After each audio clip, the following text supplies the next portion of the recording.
Graça e paz. Amanhã, sexta-feira à noite, 8h30 da noite, nosso culto profético com o pastor Paulo. O pastor Paulo foi presidente da Igreja Cristã da Família. É a primeira vez que ele ministra no nosso meio. A Igreja Cristã da Família deve ter umas 50 igrejas. E eu creio que vai ser bênção amanhã, tá bom? No sábado, excepcionalmente, nós vamos ter uma programação diferente na Granja Viana presencial. Eu gostaria de te convidar, e eu acho que é uma honra para a nossa igreja poder abençoar nossa irmã Aldacélia. Vocês sabem que o marido está com câncer e está com problema cardíaco, vai ter que operar. E creio que nós emprestamos o nosso salão no sábado para que ela possa fazer um evento para as famílias com louvor, adoração, mas ministração também a partir das 3 horas da tarde. Nós contamos com tua presença e vai ter uma inscrição, tá? Nós vamos cobrar uma inscrição que vai ser repassada totalmente para o pastor Robert, que é o marido da nossa irmã Aldacélia, pastora Aldacélia. E quem não puder ir, pelo menos se inscreva lá para assistir online. Então nós vamos deixar um link, o Paulinho vai deixar um link no YouTube para você poder se inscrever. Seria uma bênção você ir, mas também bênção você abençoar. Creio que nós abençoamos com alegria, tá bom? Então é uma maneira de você contribuir. Eu sei que muitos têm abençoado a vida dela, mas nós queremos abençoá-la, tá bom? Domingo, nossos cultos normais, aliás, vai ser um dia de festa de Natal. Todas as igrejas estarão com uma programação especial de Natal. Então, nós contamos com as crianças, pais, todo mundo está presente lá, porque vai ser o nosso culto presencial, um dos últimos, tá bom? Por quê? Porque no dia 25 de dezembro e dia 1 de janeiro, nós não vamos ter cultos presenciais nos nossos salões, tá? Nós vamos fazer somente online. Claro que a gente pede para vocês não se esfriarem de jeito nenhum, buscarem ao Senhor diariamente. Nós vamos ter cultos diários, nós vamos continuar diariamente. Então, semana que vem alguns perguntam, e a célula vai continuar funcionando? Sim, nós vamos continuar funcionando, inclusive na última semana de célula vai ser uma apresentação diferente de uma reestruturação talvez da célula, que vai ser bacana, um conceito bacana que Deus tem nos mostrado. Na segunda-feira, nosso seminário, terça-feira, apesar que nós terminamos o curso de obreiros, nós vamos fazer algumas aulas especiais, tá bom? De curso de obreiros, e quarta-feira nosso Café com Deus, tá bom? Bom, vamos para as mensagens desse final de semana. O pastor Marcelo, na Granja Viana, ele discorreu o Antigo Testamento, a história de Israel, e deu uma ênfase que somos peregrinos nessa terra, né? Assim como Israel era peregrino no deserto. Só que, ao longo da história, os inimigos de Israel sempre resistiram ao longo da história, e até hoje, ao crescimento do povo de Deus. O povo de Deus cresce, o inimigo resiste. Tá? E Deus permitiu ao longo da história que houvesse opressões de homens contra o povo de Deus. Sempre ocorreu isso? Sim. Para quê? Aí que a gente aprende o que é clamor a Deus. É que Deus queria ensinar o povo a clamar a Deus. E o clamor a gente só aprende mediante o que? Opressão. Né? Deus permite isso. E é uma oração muito mais intensa, que é proveniente de grande pressão. Tá? Só que, antes que ocorra uma opressão, uma pressão, creio que nós temos que ser espertos, né? Aprender a buscar a Deus enquanto estiver tudo bem. Né? Porque na história de Israel, sempre que estiveram bem, eles se esfriavam. Assim também acontece hoje. Então aprenda a administrar também o sucesso. Se Deus está te abençoando, busque mais ao Senhor. né? Para que o Senhor não venha ter que trazer uma opressão no nosso país, tá? E sabendo que Jesus já veio e está voltando, então essa intensidade vai aumentar, tá bom? Bom, para a igreja, à noite, o pastor Kelner pregou na igreja da Avelina, e ele falou sobre algo parecido, sobre pressões. Ele se baseou em Salmo 23, Deus refrigera a minha alma, porque ele sentiu que a igreja do Senhor, muitos, têm sofrido pressões. Deus tem permitido. Ele ajuntou junto com Filipenses 4, 5 e 7. Ou seja, que diz assim, faça tudo, a pressão vem, tá? Faça tudo quando vier uma pressão, algum problema, em toda situação, o que você tem que fazer? Orar. Porque é uma recomendação. Em tudo, ore. Tudo que você fizer, faça debaixo de oração. Né? Às vezes isso é um despertar de Deus para você orar. E depois você reconhecer, Deus está agindo na minha vida. Tá? As pressões levam muita gente a ficar deprimida. Né? Ou alguns tomam uma atitude melhor, oram. Tá? Sinais de pressão. Alguns, a pressão vem em forma de inquietação, angústia, dor no peito, e no fim vira uma depressão. Ira, tristezas, indiferença ou esfriamento, você está se esfriando. É uma pressão sobre a tua alma. Né? Desesperança, pessoas que estão sem rumo ministerial. Né? É uma pressão. O que eu tenho que fazer? Orar. Em tudo orar. Né? Bacana, né? Para quem não assistiu, vale a pena. O Fushida, lá em Biona, ele pegou sobre a fé. O texto mais importante está em Hebreus, né? Que cita que os homens escolhidos por Deus eram pessoas improváveis, mas qual que era a característica importante deles? Eles agiam, eles eram ousados na fé. Ele citou também Pedro e João, que eram homens simples, né? E um paralítico pediu esmola. Mas ao invés de dar uma esmola, o que eles fizeram? Exerceram o quê? A sua fé através da oração. Eles exerceram a fé e o sobrenatural de Deus aconteceu. Fé está muito interligado ao sobrenatural de Deus. Né? Então, quando a gente tiver uma situação, o que a gente vai fazer? Independente se acha que vai dar certo ou não vai dar certo, porque quem age é o Senhor. A fé é deixar Deus agir. Né? E deixar a nossa capacidade de crer, não na nossa capacidade, mas na capacidade de Deus, tá?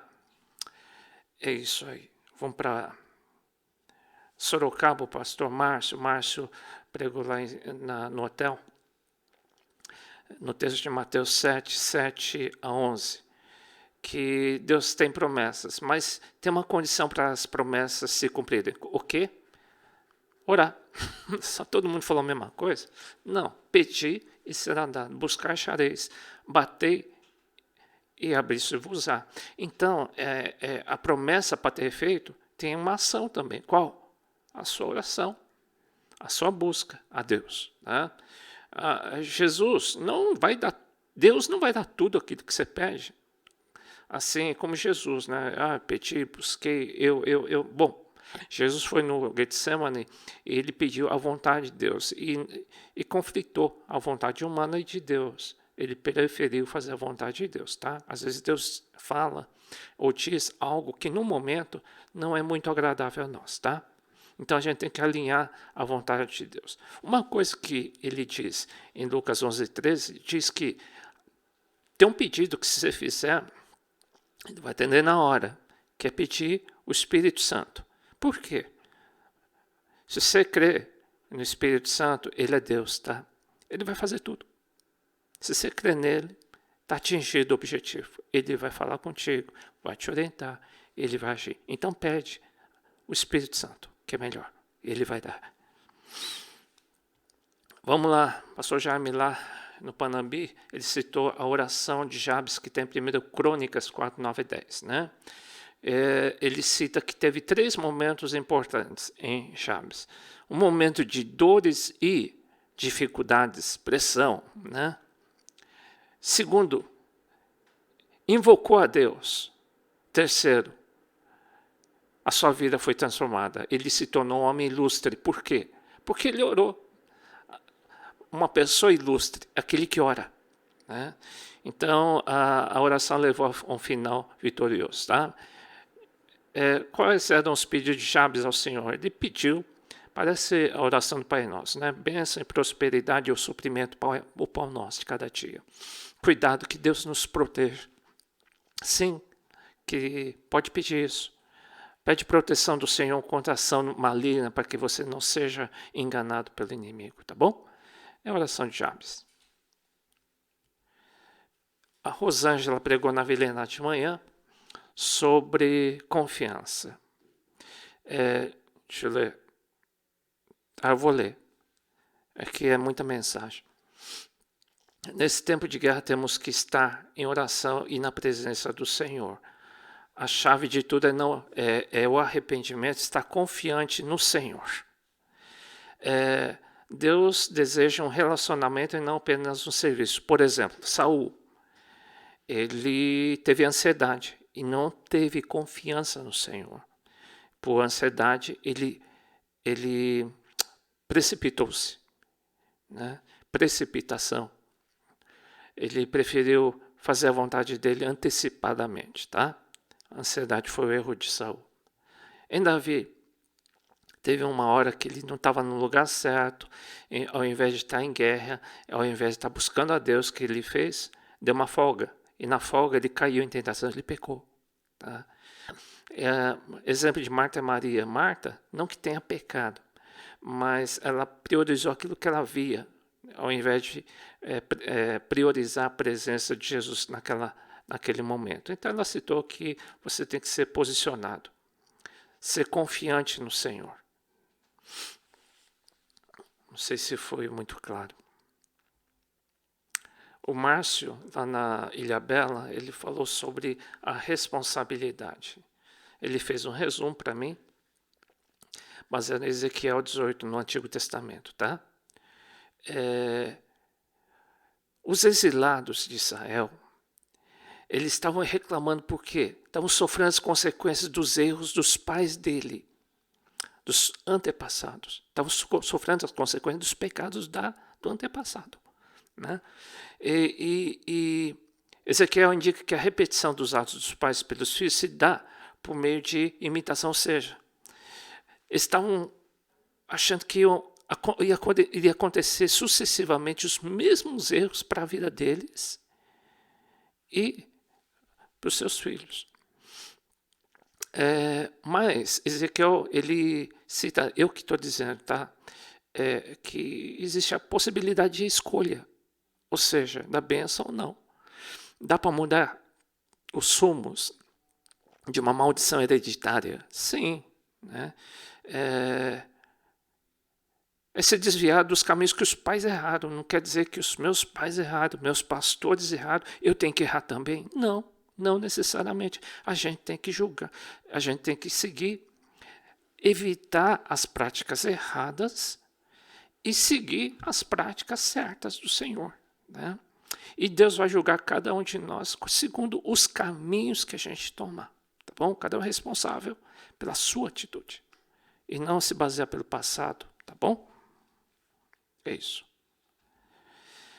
A Eliane, ela pregou no Ressaca sobre a igreja de Laodiceia que nos últimos dias serão tempos difíceis.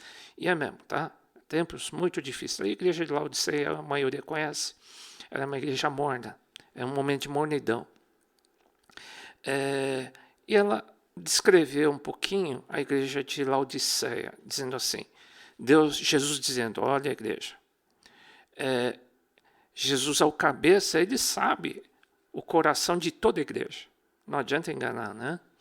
Então Jesus falou assim, eu conheço tuas obras, eu sei o que vocês fazem em seu coração. Então ele diz, a igreja de Laodiceia, vocês se sentem muito autossuficientes.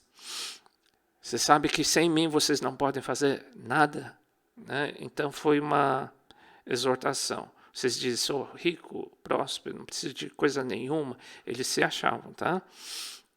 Eles não enxergam nem a sua própria condição de limitados, né? Por outro lado, Deus corrige e disciplina a seus filhos, né? E Jesus diz, estou perto, hein? E em conclusão ele diz, busca-me e vocês vão me achar. Mas me busca, não mais ou menos. Busca de todo o coração, por completo, o seu melhor para Deus, tá bom? É isso aí, Deus abençoe a todos.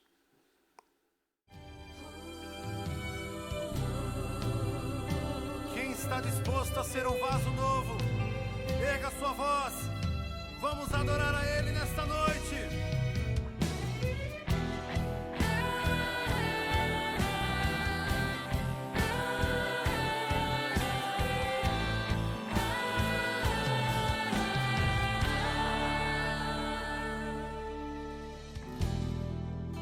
Tu és minha canção e eu te louvarei e eu te adorarei.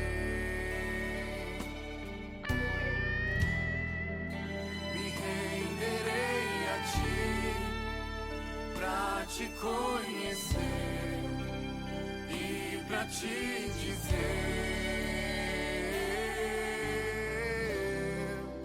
te amo, Jesus, te adoro, meu Pai, vem me quebrar esse